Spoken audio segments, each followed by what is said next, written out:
It's midnight and you're tuning in to Nightline with me, Nurin Razmyn. The top stories. PM assures country's economy remains resilient and will not slip into recession. And millions take part in protests against Trump and Elon Musk.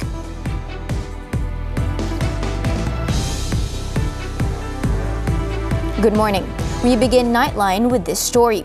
Millions of people took part in protests against U.S. President Donald Trump and Elon Musk across all 50 U.S. states and globally. The rallies were organized by a pro-democracy movement in response to what they call a hostile takeover and attack on American rights and freedoms. It's what democracy looks like.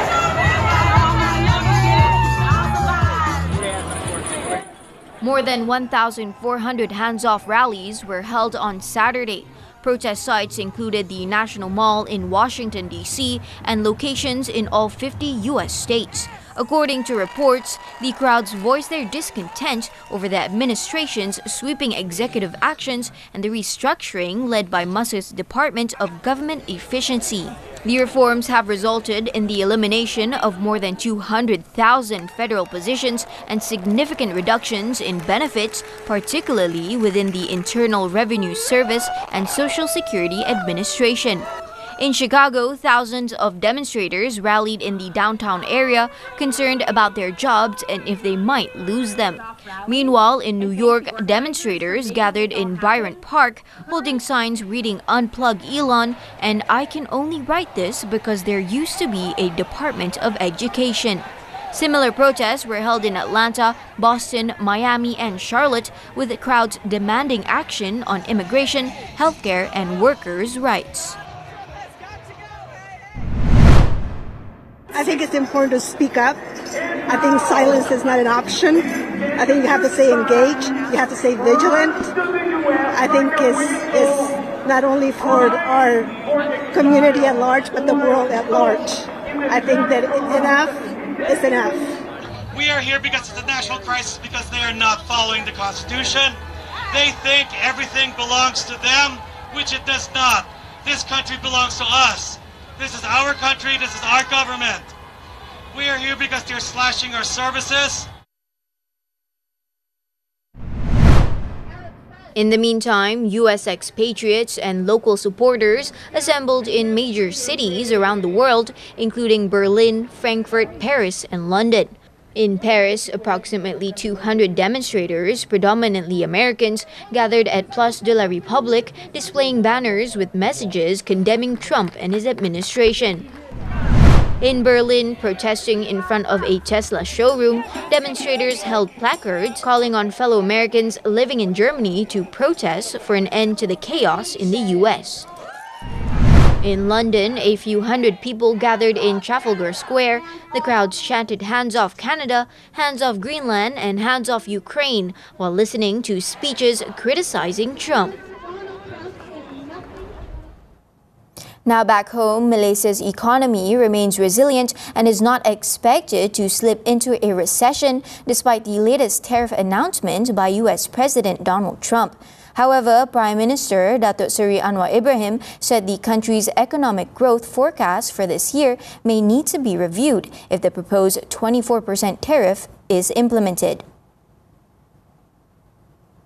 He said the government's confidence stems from Malaysia's strong economic fundamentals, which provide a solid foundation to weather the challenge. We are fully committed to securing a favorable resolution that preserves vital market access, attracts continued foreign investments, and supports the well-being of Malaysian workers and businesses. The Prime Minister added that the government is exploring several strategic measures to cushion the potential impact of the new tariffs, including the establishment of the National Geo-Economic Coordination Centre, or NGCC, which he chairs. The Investment, Trade and Industry Ministry is also expected to present a comprehensive impact study on how the new tariffs may affect key export sectors. This will help the government determine the appropriate form of support for sectors most likely to be affected. We understand the concerns and anxieties and difficulties faced by the workers manufacturers and businesses in these sectors, and we affirm our determination to overcome and adapt to this challenge. Trump on Wednesday announced that the U.S. would impose a base tariff of 10% on all countries, with significantly higher duties on certain nations, including Malaysia. With the decision, Malaysia will face a total tariff of 24%, inclusive of the base rate. In comparison, Cambodia will be taxed at 49%, Vietnam at 46%, Thailand at 36%, Indonesia at 32%, and Singapore at 10%. On his Facebook posting, Anwar stressed that ASEAN must engage in dialogue and negotiations with all relevant parties to seek a peaceful and inclusive resolution to the conflict in Myanmar. He stated that the matter was agreed upon by both Malaysia and Vietnam during a call with his counterpart Pham Minh Chinh on Sunday. Anwar added that discussions relating to the U.S. tariffs were also held during the call. Both leaders agreed to prioritize dialogue and avoid conflict with the aim of reaching a fair resolution in the interest of all ASEAN member states. They also emphasized the importance of strengthening regional cooperation and diversifying supply chains to enhance ASEAN's economic resilience.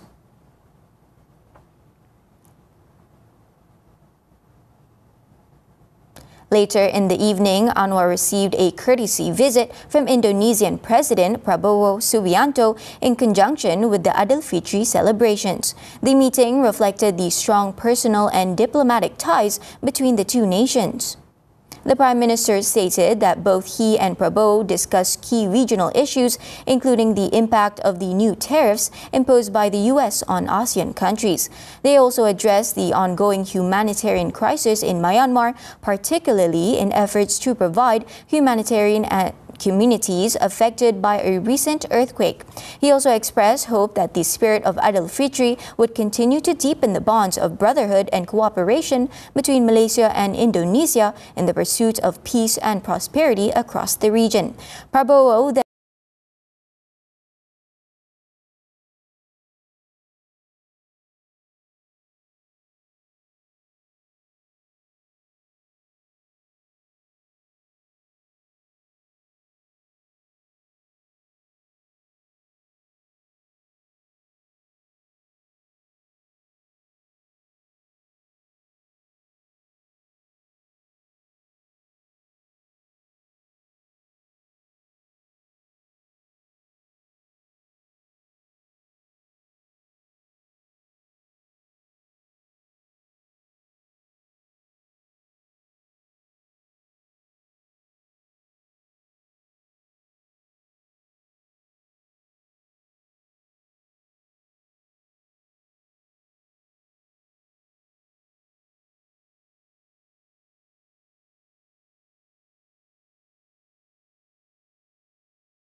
noting that the tariffs imposed on Malaysia are lower than those on some neighboring countries, including Vietnam, Thailand, and Indonesia, thus potentially making Malaysia a more attractive destination for investment.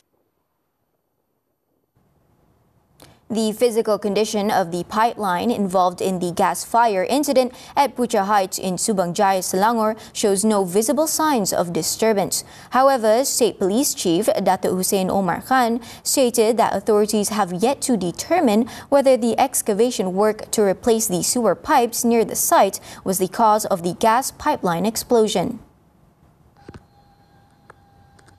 Hussein said that authorities have re-excavated the sewer pipeline route installed by a contractor for investigation purposes and found that the pipe was laid at a depth of 2.1 meters below the existing road surface at the location. They also found that the excavation work carried out by the contractor did not exceed a depth of 3 meters with a trench width of 1.5 meters along the affected road. The excavation and pipeline installation work has so far covered approximately 30 meters and is believed to be ongoing. Adakah kerja-kerja korekan oleh kontraktor ini ada mengganggu laluan pipe belum dapat ditentukan buat masa ini sehingga keseluruhan pipeline di kawasan tersebut diekspos dan disiasat lanjut. He further stated that the road crossing the gas pipeline route was an approved roadway. Police also found that the gas pipeline was located at a depth of 5.6 meters below the road level, with a distance of 1.6 meters between the sewer pipe and the gas pipeline, which was within approved limits.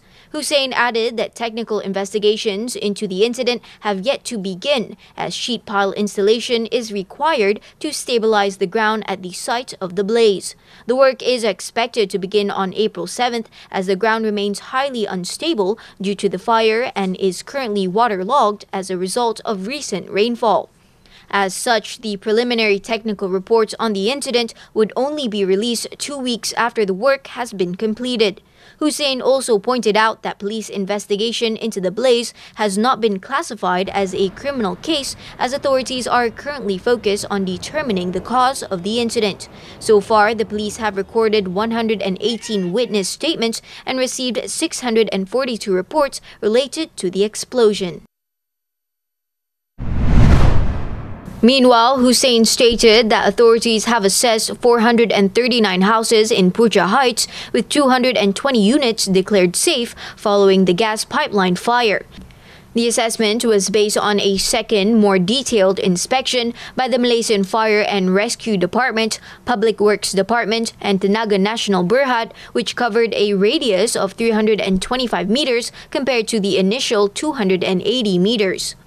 Secara keseluruhannya 320 rumah selamat ataupun terjejas bawah 20%, iaitu 80% daripada rumah-rumah yang terjejas ini boleh diduduki lah. Okay. Rumah-rumah yang mengalami kerosakan di bawah 20% dibenarkan dibaiki oleh penghuni atau tuan rumah mulai hari ini. To date, 154 houses have been cleared for reoccupation, including 24 in Kampung Kuala, Sungai Baru. Of these, 45 have already been reoccupied. Hussein added that only houses which have undergone inspection, been certified as safe, and have access to electricity and water are allowed to be reoccupied. The gas pipeline fire, which occurred last Tuesday morning, saw flames soaring over 30 meters high, with temperatures reaching 1,000 degrees Celsius. It was reported that hundreds of houses, properties, and vehicles in the surrounding residential areas were either damaged or destroyed, while over 100 people were injured in the incident. In the meantime, the excavation work near the incident site has been confirmed to have obtained the necessary permits from the Subang Jaya City Council, MBSJ, and Petronas. Subang Jaya Datuk Bandar, Datuk Amirul Azizan Abdul Rahim, said the work also complied with the required standard operating procedures, SOPs. According to Amirul, MBSJ had previously received a complaint regarding excavation work being carried out at Puja Heights before the gas pipeline explosion incident. The council staff had also visited the area to examine the excavation work and found that everything was in order. Permit MBSJ keluarkan untuk mereka membuat korekan di reserve jalan MBSJ, jalan yang merintangi ROW, dan permit Petronas telah diberikan untuk kerja-kerja di dalam ROW. Previously, there were reports of several residents in Puja Heights expressing concerns about excavation activities near the gas pipeline just days before the massive blaze occurred. Meanwhile, students from institutions of higher learning, IPTs, displaced by the gas pipeline fire in Puja Heights are allowed to attend online classes for the new academic session, which begins on Monday. Higher Education Director General, Datuk Professor Dr. Azlinda Azman, said that public universities in the country have been instructed to provide flexibility for the affected students. This directive also extends to polytechnics and community colleges. Azlinda stated that students who were supposed to register at public universities this week have been given additional time to do so, as the victims and their families are still recovering from the disaster. She added that these public institutions have also been instructed to conduct additional online classes for students who miss lectures due to the incident. Azlinda said this to reporters after handing over financial aid to students affected by the fire. The Higher Education Ministry, MOHE, through its agency Yayasan Perkasa Siswa and the Higher Education Department, is providing 2,000 ringgit in aid to all IPT students affected. So far, a total of 70 students, including from private higher education institutions, have received the aid either through cash or online transfer. Azlinda also said she would hold discussions with the Digital Ministry regarding possible assistance for students whose devices, particularly laptops, were damaged. Psychosocial support will also be provided to the affected students, especially those who may continue to experience emotional distress even after returning to the university. 5 Malaysians injured in Tokyo bus crash. This and more after this breather.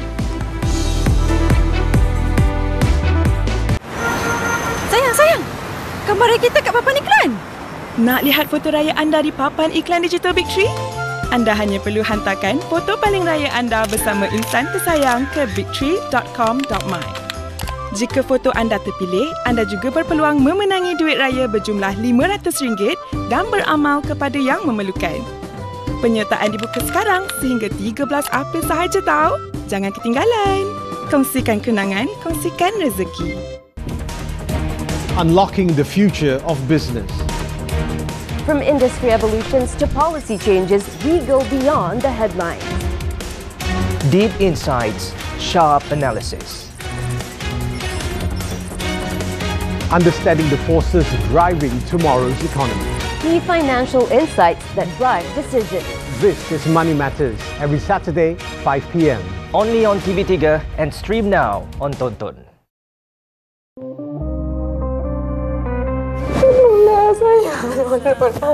Saya janji Firman, saya akan jaga anak kita sampai akhir hayat. Ni, perintah mahkamah, hak jagaan cepaka. Saya tolong nak. Aku nak zaman Syikin dengan Hud rasa apa yang aku dan ibu aku rasa. Ini harga yang you kena bayar. I dah cakap kan? You all akan rasa kehilangan. Bukan sekadar lafaz dua. Episod akhir Isnin 7 malam di Akasia TV3. Inilah penyondol acah-acah suci. Wakarkan surau kononnya. Kau tak pandai didik bini kau tu. Faham? Kalau bukan awak, siapa lagi? Kenapa nak tuduh saya pula? Abang kesian dekat ayah. Kenapa baru sekarang nak beritahu ayah mana? Awak gaduh dengan siapa ni? Dan bila pendam lama-lama, apa kata ni? Awak ni kenapa nak kena malukan saya selalu? Saya masih perlukan awak. Sekam di dada, Minggu akhir, Isnin hingga Khamis 10 malam di Samarinda TV3. Welcome back. Wisma Putra has confirmed that 5 Malaysians were involved in a tour bus collision in Hachioji, Western Tokyo, Japan on Saturday. However, the Foreign Ministry stated on Sunday that those involved only sustained minor injuries. After receiving treatment and undergoing medical checkups at nearby hospitals, they were discharged and have since returned to their hotel. According to the Malaysian Embassy in Tokyo, the incident occurred at about 10:15 a.m. near the entrance of the Kobotoke Tunnel in the Chuo Expressway. Local authorities said that the collision occurred during heavy traffic when the driver of one of the tour buses failed to brake in time and rear-ended another. The buses were carrying a total of 47 passengers, most of whom were foreign tourists.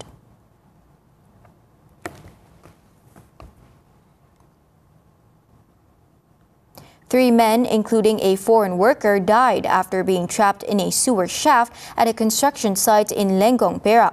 The State Fire and Rescue Department said it received a call about 7 people trapped in a sewer shaft located in Kampung Ibol at about 10 a.m. on Sunday. The incident occurred as they were conducting cleaning work in 2.4-meter deep sewer shaft. 5 of them were brought out by members of the public and sent to the nearest clinic. Firemen then went down the shaft to retrieve the 2 remaining victims. The 2 victims, aged 29 and 37, died at the scene, while the foreign worker from Indonesia died at the hospital. Police were on the hunt for 3 men involved in 2 separate snatch theft incidents targeting women in Sagamat, Johor. The incident, reported on Thursday, left 2 female victims injured as a result of the attack. Sagamat District Police Chief Superintendent Ahmad Zamri Marinsa said the incidents came to light after videos of the thefts began circulating on social media. The first incident occurred in Taman Astagajaya 1 in Bulo Kasab. CCTV footage shows a suspect snatching a gold chain from a woman who was standing outside her house. The suspect then fled the scene on a motorcycle ridden by an accomplice who is waiting nearby. The second incident, believed to have taken place in Taman Sejati, involved a woman who was chatting with 2 friends when they were approached by 3 unknown men on 2 motorcycles. One of the suspects grabbed the victim's gold chain, causing her to fall and suffer injuries. The case is being investigated under Section 394 of the Penal Code for voluntarily causing hurt in committing robbery.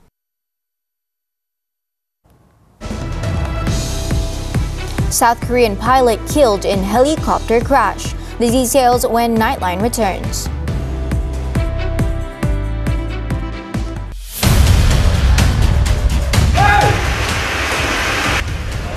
Kotor dan jijik, premis sembelih ayam langgar syarat. Dia punya dokumen pemborong, untuk borong ayam kena ada lesen borong.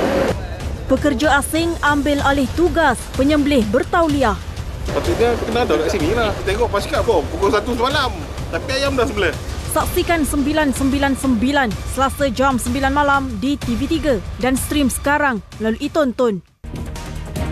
Unlocking the future of business.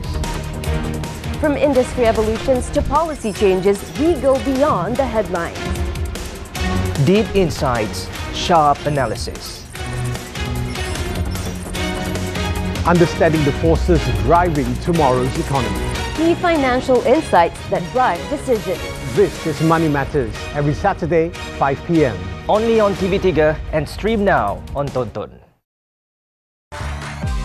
Keluarga yang dianggap pelindung menjadi neraka yang membakar jiwa. Bukankah aku ni tercipta dari kasih dan janji setia di antara keduamu? Dengan bayang-bayang dosa yang terus mengekori. Aku tahu aku bukan mengandung anak kau, tapi aku minta tolong kau dengan aku. Bawa aku lari je.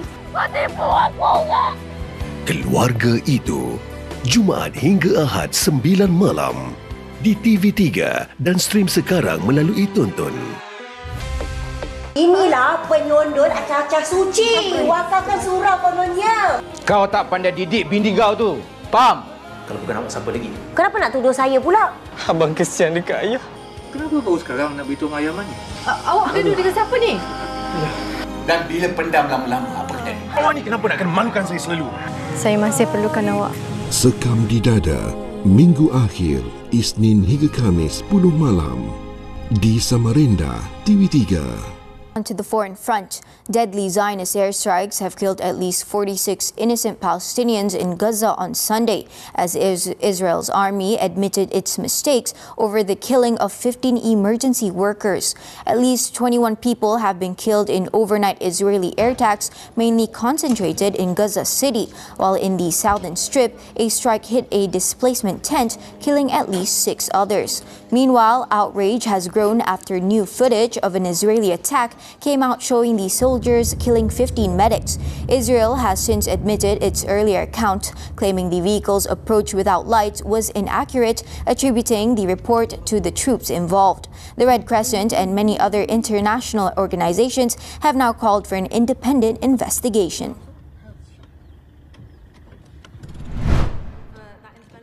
Meanwhile, Israel has detained and deported 2 British members of parliament on Sunday, refusing them entry as part of a parliamentary delegation. Labour MPs Yuan Yang and Abtisam Muhammad flew from London to Israel on Saturday and were rejected because they were suspected of intending to spread hate speech against Israel. According to Israeli officials, authorities had denied entry to all 4 passengers after they were questioned. It also accused them of travelling to document the security forces. Meanwhile, UK's Foreign Secretary David Lammy criticized the Israeli authorities, describing the move as unacceptable, counterproductive, and deeply concerning.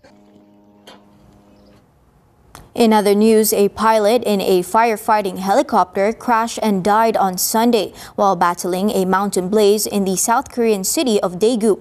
According to local media, the helicopter, carrying only the pilot, went down around 3:41 p.m. local time, about 100 meters from the fire site. However, further investigation faces delays after the fire also destroyed the black box. The incident now marks the second death of a helicopter pilot mobilized for a firefighting mission in the past month and comes after the country experienced its worst wildfires on record last month, which killed 30 people and burned more than 48,000 hectares of forest.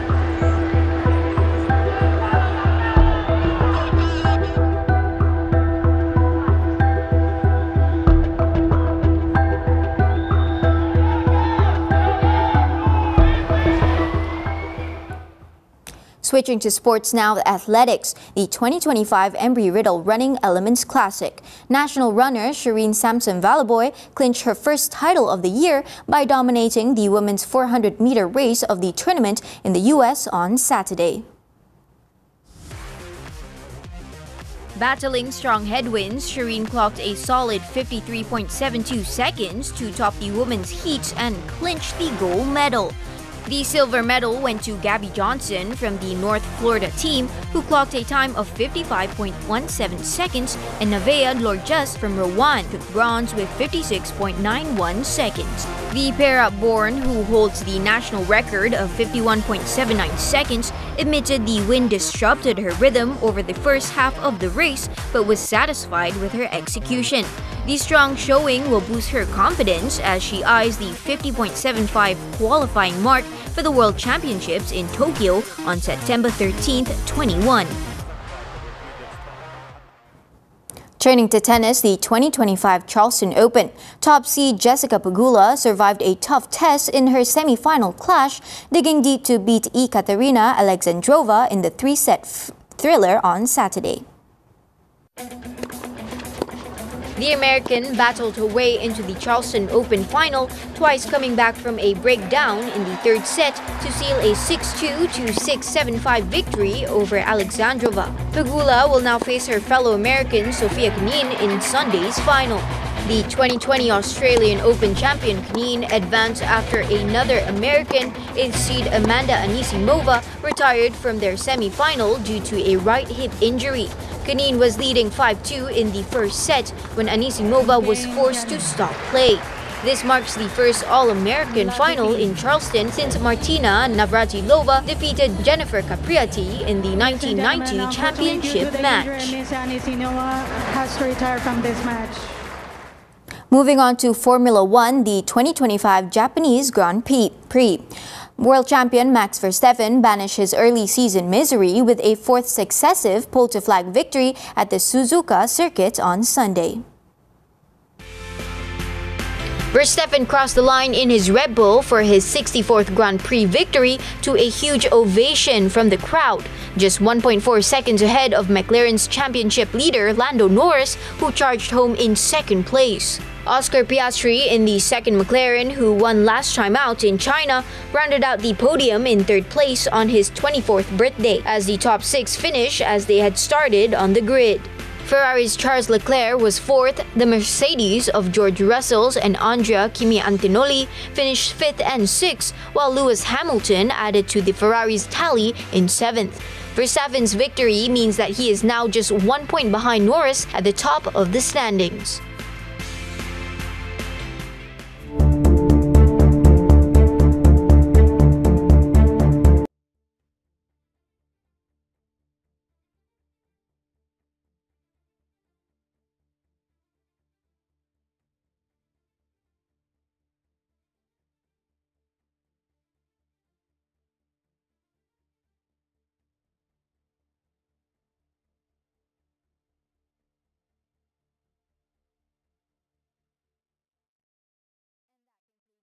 This time around. Before we leave, let's take a look as American horse hit show owned by the Emir of Qatar's Watnan Racing clinched victory in the Dubai World Cup's main event, topping a world-class field at Meydan Racecourse in the $12 million feature race. With that, I'm Nurin Razmyn. Thank you for watching and stay safe.